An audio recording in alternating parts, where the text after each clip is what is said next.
Bonjour à tous et bienvenue sur Afrique Débrief. Aujourd'hui, nous revenons sur un sujet qui fait grand bruit dans le paysage politique ivoirien. L'amnistie pour Laurent Gbagbo.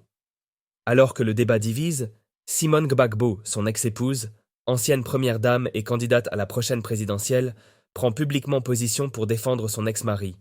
Une prise de parole surprenante, à la fois politique et personnelle, qui relance les discussions autour de la réconciliation nationale. Quels enjeux se cachent derrière cette déclaration? On décrypte tout, ensemble, dans cette vidéo. Abonne-toi et active la cloche de notification pour ne rien rater de l'actualité africaine. Vous indiquez qu'il faut aussi, pour la Côte d'Ivoire, l'amnistie. Amnistie, est-ce que cela signifie que des personnalités comme Laurent Gbagbo, Tidjane Thiam, Guillaume Soro ou Charles Blé Goudé seront réhabilités, leur nom qui n'est plus sur la liste électorale, ils seront réhabilités, ceux qui sont à l'extérieur, vous créerez les conditions pour qu'ils rentrent tous au pays. C'est cela, votre amnistie? L'amnistie, ça signifie quoi? L'amnistie, c'est le pardon que l'État donne aux citoyens pour régler un conflit. C'est une voie pour régler un conflit. Quand la Côte d'Ivoire a été attaquée en 2002 par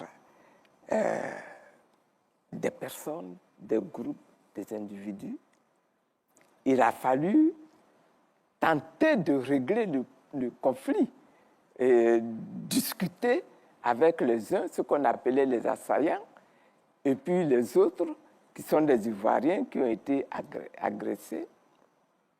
Le premier acte, à cette époque-là, que le président Gbagbo a pris pour permettre même que l'on s'asseye pour dialoguer, ça a été de voter une loi d'amnistie de toute l'agression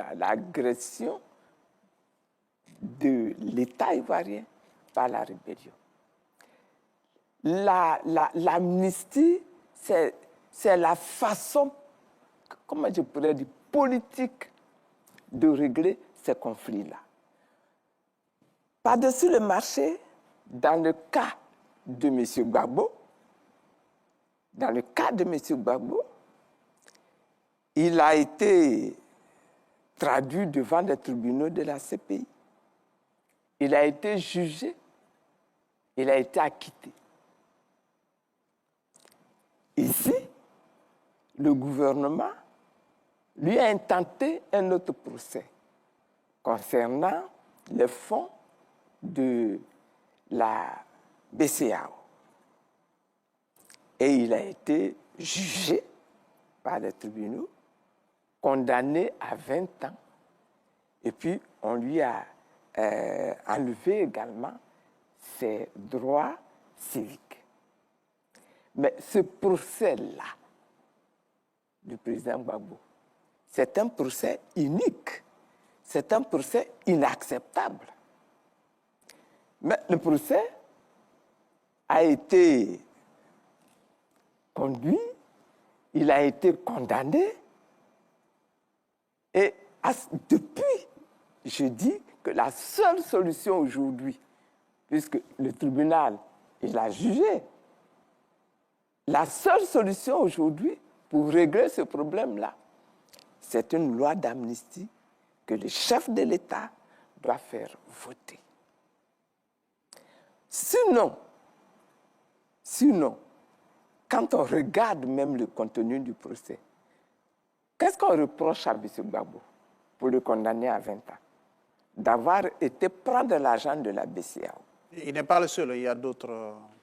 Oui, mais moi, je prends le cas de M. Gbagbo. Je n'ai pas demandé d'amnistie pour les autres. Je n'ai pas demandé d'amnistie pour M. Thiam. Il n'a aucune raison d'être amnistié de quoi? Par contre, l'amnistie serait valable pour le président Gbagbo. Uniquement pour lui? Oui, parce que c'est lui qui a été jugé. Est-ce que vous prenez en compte Guillaume Soro? Oui, il y a Guillaume Soro également. Vous le prenez en compte? On parlera du cas... Charles Blé Goudé. Charles Blé Goudé également. C'est le même procès. Soro Guillaume, c'est un autre problème encore. Il n'est pas concerné par l'amnistie, c'est ce que vous le dites? Moi, j'ai dit qu'en ce qui concerne M. Soro Guillaume, Ok.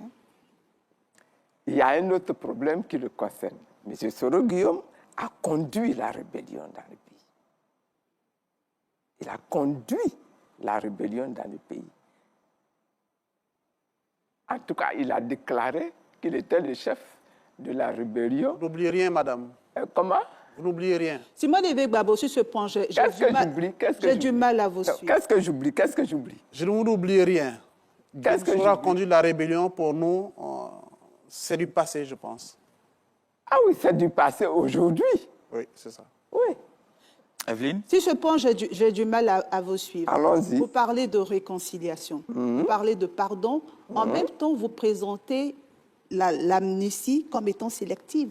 C'est-à-dire que cette amnistie, pour vous, concerne certaines personnes et ne concerne pas d'autres personnes. Est-ce qu'on n'est pas en train de creuser le nid d'une autre crise? Non, pas du tout.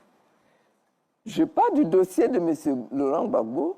J'ai dit, dans son cas, il faut, si on veut obtenir la réconciliation, prendre une loi d'amnistie le concernant. C'est son cas que j'étais en train de traiter. Je n'étais pas en train de traiter le cas des autres. Maintenant, vous me dites, et M. Blé Goudé. M. Blé Goudé, j'ai dit, c'est pareil, lui aussi. Il devrait bénéficier d'une loi d'amnistie. Vous me dites, M. Soro Guillaume, on est obligé de prendre cas par cas. M. Soro Guillaume, il a conduit la rébellion en Côte d'Ivoire. Si on a eu des morts, si on a eu du sang versé en Côte d'Ivoire, M. Soro Guillaume en est responsable. Il ne mérite pas votre pardon. Madame la Présidente. Ah si, c'est pour ça que je dis il faut s'asseoir. Que celui qui a commis une faute, qu'il demande pardon. Madame la candidate, sur ça, on vous a compris. Celui qui est victime, qu'il accepte de pardonner. Voilà ce que j'ai dit. Madame la candidate, maintenant, finalement, ça pose peut-être le problème de la forme, de comment la réconciliation va se faire si vous êtes élu. Est-ce que ce sera, parce que vous avez dit, je vous emprunte vraiment le mot, réunifier les âmes, c'est votre objectif, parlons de la réconciliation. Est-ce que ça va prendre la forme d'audience foraine, de forum de réconciliation, de tribunal gachacha, comme on a vu au Rwanda en 2001, après la crise de 1994 ?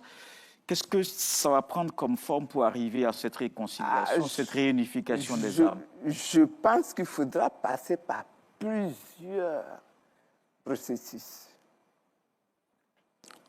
Le cas du Rwanda est un très bon exemple qui a permis d'organiser des discussions, même dans les villages, entre ceux qui se sont sentis victimes et ceux qui ont porté des actes, n'est-ce pas, répréhensibles, avec le concours même des chefs traditionnels, avec le concours même du droit coutumier traditionnel pour régler les problèmes.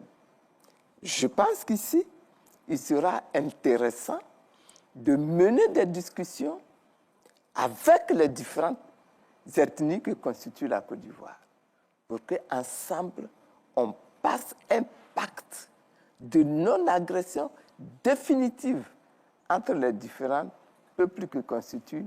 Ainsi se termine notre analyse sur l'amnistie pour Laurent Gbagbo et la prise de position inattendue de Simone Gbagbo. Entre réconciliation politique et calcul stratégique, cette sortie médiatique va sûrement animer le débat en Côte d'Ivoire à quelques jours de la présidentielle. Et vous, qu'en pensez-vous ? Cette défense est-elle un geste sincère ou une manœuvre politique ? N'hésitez pas à partager vos avis dans les commentaires. Merci de votre fidélité. À très bientôt.